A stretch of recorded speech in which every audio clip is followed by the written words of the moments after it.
Amém. Graça e paz. Pessoal, eu estou muito feliz de estar aqui falando sobre isso, sobre esse assunto. Muito provavelmente você já me viu aqui dançando, fazendo outras coisas. E hoje eu estou aqui para falar sobre algo necessário. Eu me chamo Pedro Henrique, eu tenho 29 anos, casado com a Bruna e pai do Petros, de 1 ano e meio que está ali atrás. E acho que eu já tenho uns 15 a 16 anos aqui na Igreja Nova Aliança. E, irmãos, eu sou artista, eu sou professor, tem algum aluno meu por aí? E, além da arte, além dessas coisas, eu lidero também, como foi falado, a Aliança Jovem, a Aliança Tina Moriá. E Deus tem me direcionado para esse tema já tem um bom tempo. Então eu não falo sobre isso porque virou moda, porque virou marketing. Eu falo sobre isso porque é o que eu vivo e porque é necessário. Tem algum homem aqui? O grave é diferente, faz toda a diferença. Então, meus irmãos, eu tenho sido intencional em falar especificamente para adolescentes e jovens sobre masculinidade. Por quê? Porque é a fase que eu já passei e ainda estou passando. Então, para mim falar para um cara de 35, 40 anos, não é muito o meu objetivo. Até por causa da experiência. Embora eu tenha liderados de 40 anos com 5 filhos e Deus tem me dado essa graça de liderar homens mais velhos. Mas enfim, Primeiros Reis, capítulo 2. Eu quero falar aqui brevemente sobre o assunto de masculinidade, uma bênção para o mundo. Diz assim, a partir do versículo 1 e 2: E aproximaram-se os dias da morte de Davi, e deu ele ordem a Salomão, seu filho, dizendo: Eu vou pelo caminho de toda a terra. Esforça-te, pois, e ser homem. Pessoal, deixa eu lhe falar uma coisa. O diabo, ele odeia a masculinidade. Certo? O diabo odeia a masculinidade. Por quê? Porque onde houver um homem, haverá ordem, haverá provisão, haverá construção, haverá segurança, haverá destino, direcionamento, enfim. E o diabo não gosta de ordem. E por que é necessário nós termos isso em mente? Principalmente você que tem aí entre 13, 30, 35 anos. Serve para os mais velhos também. Mas eu quero focar em você, jovem. Existem algumas caricaturas da masculinidade. E não é sobre isso que eu quero falar. Nem todo homem vai ter 40 centímetros de bíceps. Nem todo homem vai ter uma barba muito grande, uma voz grave. Mas todo homem, ele precisa ter um caráter parecido com o de Jesus. Todo homem, entenda algo, todo homem tem um coração selvagem.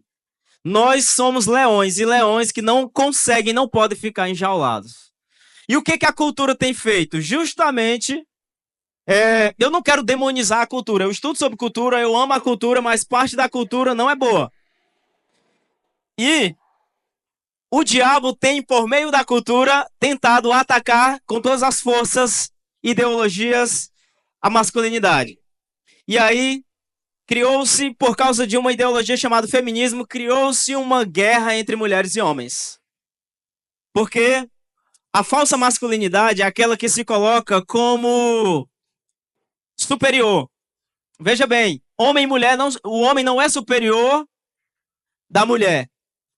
Ambos são iguais em dignidade diante de Deus, mas cada um tem um papel. Deus deixou papéis distintos, diferentes. Não significa que por ser homem somos mais importantes ou superiores. Não, mas temos papéis diferentes. E seremos cobrados por esses papéis. Tanto é que, quem foi que comeu o primeiro fruto no jardim? Quem? Mas Deus foi atrás de quem? De Adão. Porque foi dado a Adão o dever de proteger o jardim, de cultivar o jardim, de guardar. E Adão falhou nessa missão, então Deus cobrou dele. Ou seja, a responsabilidade que Deus dá a um homem, Deus vai cobrar dele mesmo. Por isso, precisa provocar em nós temor e assumirmos, ou melhor, e nos tornar quem somos. Como disse um poeta grego chamado Píndaro, torna-te quem tu és. Parece um paradoxo. Como assim eu vou me tornar o que eu sou? Se eu não já sou, como que eu vou me tornar? Porque, irmãos, veja bem, a masculinidade ela é um estágio na vida do homem em que ele atinge, ok? Nós nascemos biologicamente homens, e o fator biológico é extremamente importante. Mas existe um período na vida do homem, do menino, que ele precisa alcançar esse estágio da masculinidade, que vai envolver outras coisas que já já eu vou falar. Mas por causa do feminismo, criou-se essa guerra. E o feminismo também tem influenciado, inclusive, muitas pessoas dentro da igreja. Criou-se as caricaturas da masculinidade. Quem aqui já ouviu falar no movimento Red Pill? Alguém já ouviu falar? Pílula vermelha, fazendo uma alusão ali ao Matrix, né? Enfim. E o Red Pill são, eu costumo dizer que nada mais são do que meninos feridos. Homens que olham para o passado das mulheres e dependendo do passado dela, ela já não vale tanto.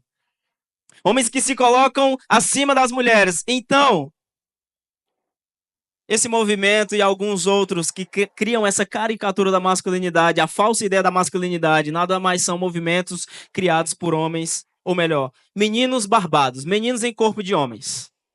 E veja bem, a masculinidade ela não é tóxica. Sabe o que é tóxico? A falta dela.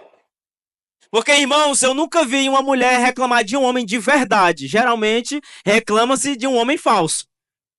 Geralmente, não se reclama de um homem feito, mas de um homem fake, né? Então, veja bem, não tem como eu olhar para Jesus, irmãos, eu sei que não, quando eu olho para algumas peças, não daqui, né, mas observei ao longo desse tempo envolvido com arte e tal, Jesus é sempre aquele cara bobão, né? Ah, estou aqui para você. Mas Jesus é o maior padrão de masculinidade que nós temos que imitar. Por quê? Veja bem, Jesus tem duas faces. Não que ele seja um hipócrita, mas veja bem, ele é o cordeiro, mas ele é o leão. E em nenhum momento que Jesus precisou agir como um leão, ele agiu como um cordeiro. Isso nos ensina que o homem, para os seus e para a sua família, ele é manso. Ele é como um cordeiro, ele é amoroso. Mas diante de um perigo, diante daqueles que ele tem a responsabilidade, se esse estiver em perigo, ele é um leão, e foi isso que Jesus fez. Jesus foi aquele que enfrentou a morte, Jesus foi aquele que assumiu a culpa, Jesus foi aquele que falou, ei, pode deixar que eu pago essa conta. Pode deixar que eu vou resolver isso. Então vejam só, Jesus nos ensinou 3 coisas necessárias na vida de todo homem, isso está impregnado, você pode fugir do jeito que for. Mas tem 3 coisas que fazem parte da realidade de um homem, que é o quê? Amar, servir e morrer. Em nós, no nosso DNA, nós temos a necessidade, embora muitos homens tenham fugido do seu chamado.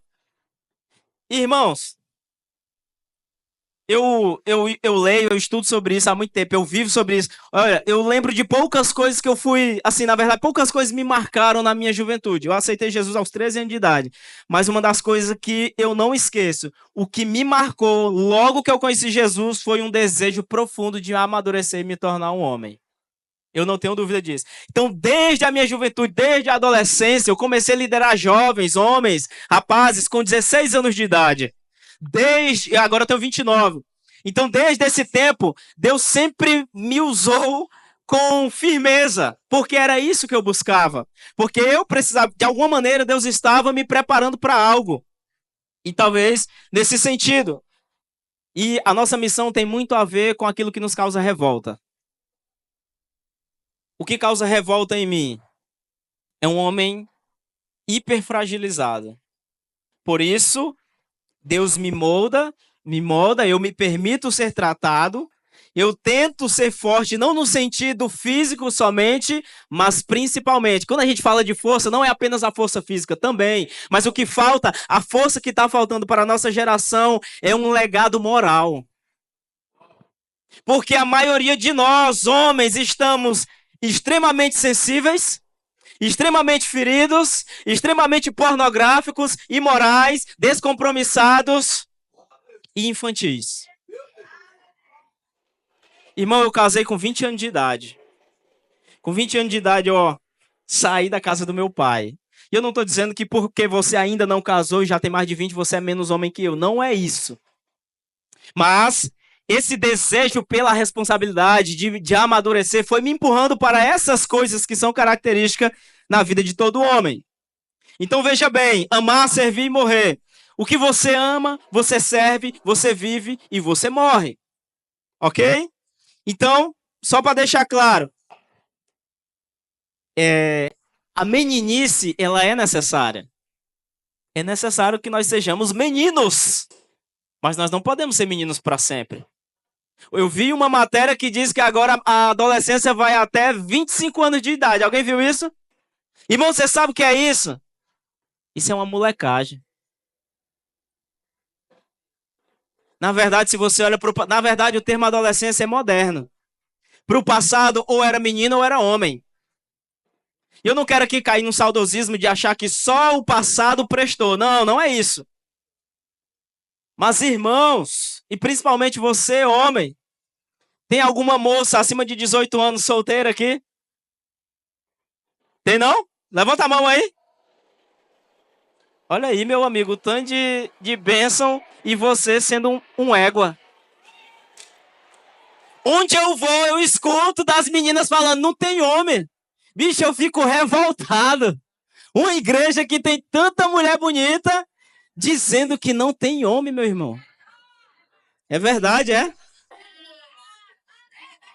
Meu Deus do céu. Irmão, quando eu cheguei na minha esposa, sabe quanto tempo de crente ela tinha?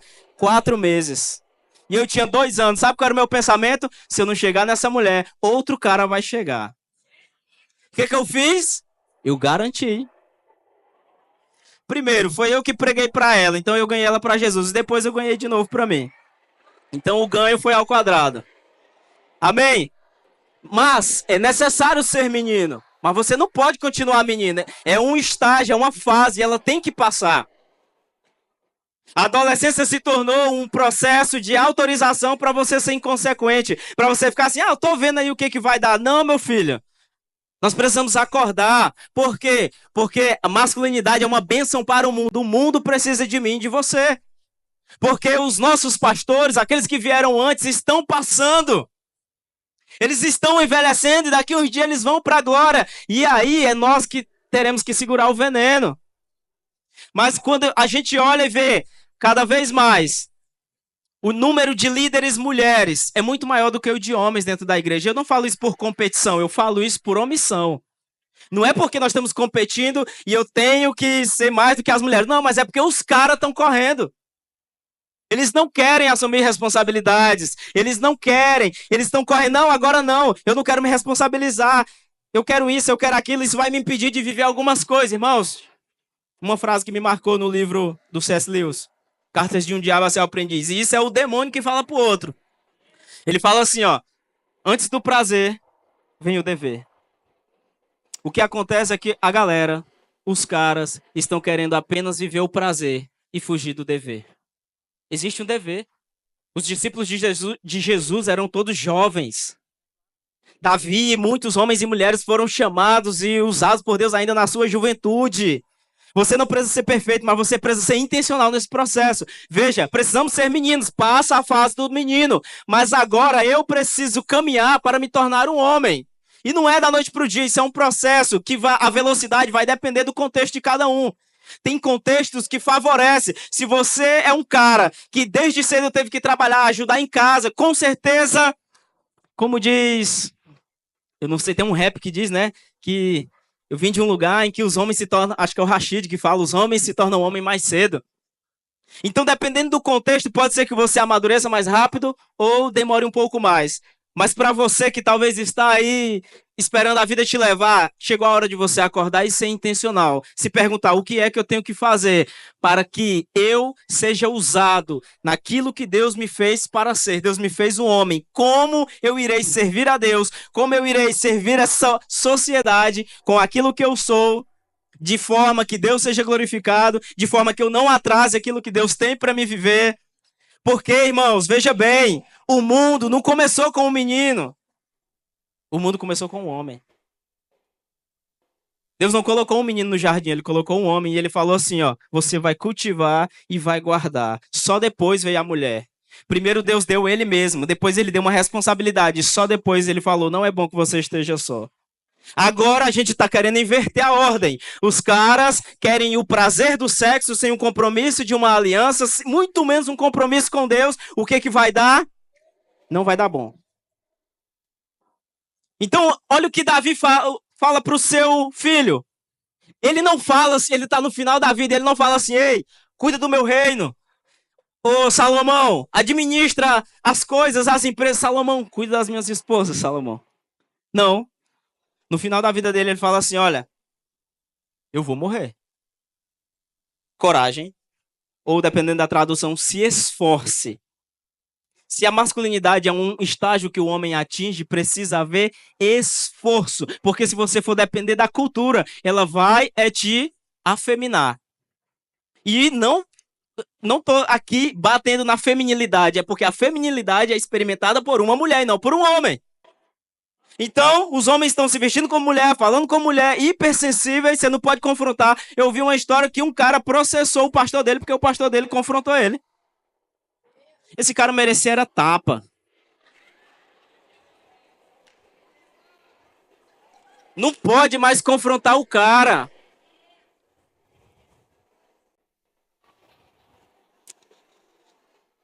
É difícil, né, irmãos? Mas eu não falo isso para ridicularizar os homens. Também. Mas eu falo isso, e nós temos falado, os outros pastores, os mais experientes, têm falado isso a nós, para que nós possamos acordar. Você precisa ter coragem para ser um, principalmente nos dias de hoje. Porque se você se levanta com firmeza, com macheza e não com machismo, é diferente. Falta macheza para os homens, não machismo. Não é para mim querer ser o doidão, lá em casa é eu que mando e não sei o quê. Ei, a voz grossa de um homem é para espantar os de fora, não é o de dentro. Pro de dentro eu passo segurança, pro de dentro eu sou manso com minha mulher, com meu filho, mas por de fora, aí sim. Aí o leão acorda. Aí o monstro sai da jaula.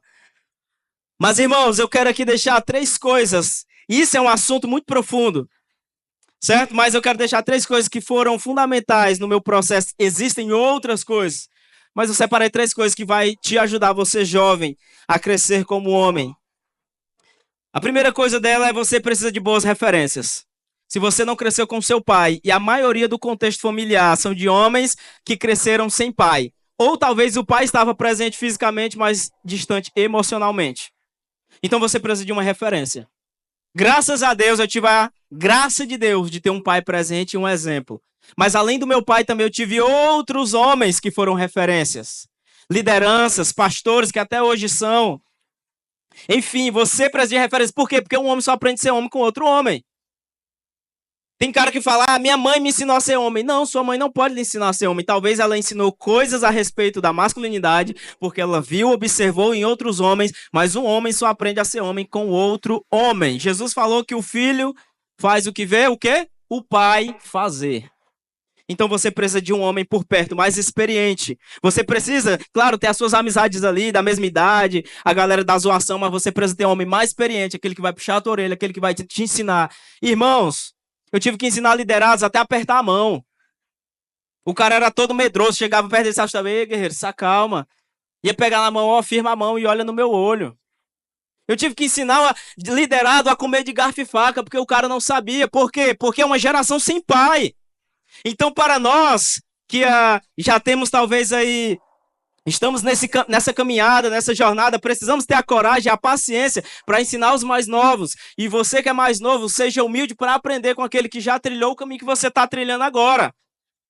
Surfe no legado daqueles que já passaram por onde você está passando agora. Não é para a gente se achar superior a quem ele pensa que é, não. Pelo contrário, o que eu posso aprender? Então, tenha boas referências. Ande com homens, colhe no seu pastor, um amigo, tenha um mentor. Amém? Segunda coisa, se envolva em atividades de serviço. Por quê? Porque quando você se envolve em uma atividade de serviço, você está treinando, ou melhor, você está acabando cada vez mais o bichinho que o pastor Joane falou ontem, do orgulho, do ego. Você se coloca numa posição de humildade. E outra, você está dizendo sim para a sua essência. Porque o homem foi feito para servir, para trabalhar, para entregar-se, para dar a sua força aos outros. A provisão nasce na escassez. Então, se está faltando algo, você vai lá e serve. Se houver uma necessidade de alguém se sacrificar, que seja você, homem. Se você está em um ambiente e que alguém precisa ficar em pé para ceder a cadeira, que seja você. Se necessário. E para aqueles que querem ter uma família, você vai precisar morrer pela sua família, mas antes você precisa também viver por ela. Então você precisa se envolver em atividades de serviço, para que isso lhe treine, para que isso desenvolva a sua força, para que isso discipule o seu coração e faça você entender que Deus me colocou para cultivar e guardar o seu mundo. Eu sou um mordomo, eu sou um servo de Deus. Então não fuja das oportunidades de serviço. Viu? Não fuja das oportunidades de serviço. Ah, tem que fazer isso. Se está ao seu alcance, faça, se envolva, presenteie o mundo com a sua força, com o seu vigor, enfim. E a terceira coisa é não fugir das responsabilidades ou desafios que lhe são confiados. A pastora Fátima costuma dizer para mim e para a Bruna que nós somos as pessoas do sim. A primeira vez que ela chegou para nós e falou, ó, você vai liderar a Aliança Team. E não foi uma cerimônia toda sobrenatural com anjos ao redor do trono. Não, irmão, fui cumprimentar ela no final do culto. Pastora, tudo bem? Meu filho tá orando por você ontem. Você vai ser o pastor da Aliança Team. Eu, pois, amém. A senhora escuta Deus, ele falou com a senhora, então estou aqui. Depois, meu filho, agora você vai ficar com os dois, porque depois da pandemia juntou, o antigo líder teve que entregar, você fica com a Aliança Jovem Aliança Team. Amém. Meu filho, agora você vai ter que cuidar de uma célula de casais, e a maioria dos casais já eram todos mais experientes que nós. Um já tinha 5 filhos, outro tinha 4, outro tinha 2, e a gente tinha nenhum. Eu, pastora, eu estou aqui. Não tenho a mesma experiência que eles, mas eu estou disponível. Então, meu povo, homem, não fuja das responsabilidades. O desafio é aquilo que nos forja. Então, se todo desafio que chegar para você, você fugir, não, mas eu não dou conta. Irmão, nós nunca vamos estar completamente pronto, não. Nós não vamos saber tudo a respeito de algo, mas não fuja se veio para você essa oportunidade. Se o seu líder, se alguém chegou para você e entregou um desafio, aceite esse desafio. Seja moldado, seja formado, forjado nesse processo. Mas nós precisamos parar de ser fugitivos. Amém? A igreja de Jesus precisa de homens com um legado moral também. Fuja da pornografia, fuja da imoralidade, se preserve, se guarde para sua esposa. Pare de ficar flertando com uma e com outra. Pare de ser o Johnny que atira a flecha para todo canto. Deus tem apenas uma mulher para você. Irmão, coragem. E sejamos homens. Amém? E não apenas homens, mas homens de Deus. Homens apaixonados por Jesus. Homens da qual o diabo não vai poder sambar na nossa cara. Por quê? Porque homens fortes perante a sociedade são homens de joelhos e quebrantados diante de Jesus. Que Deus abençoe sua vida.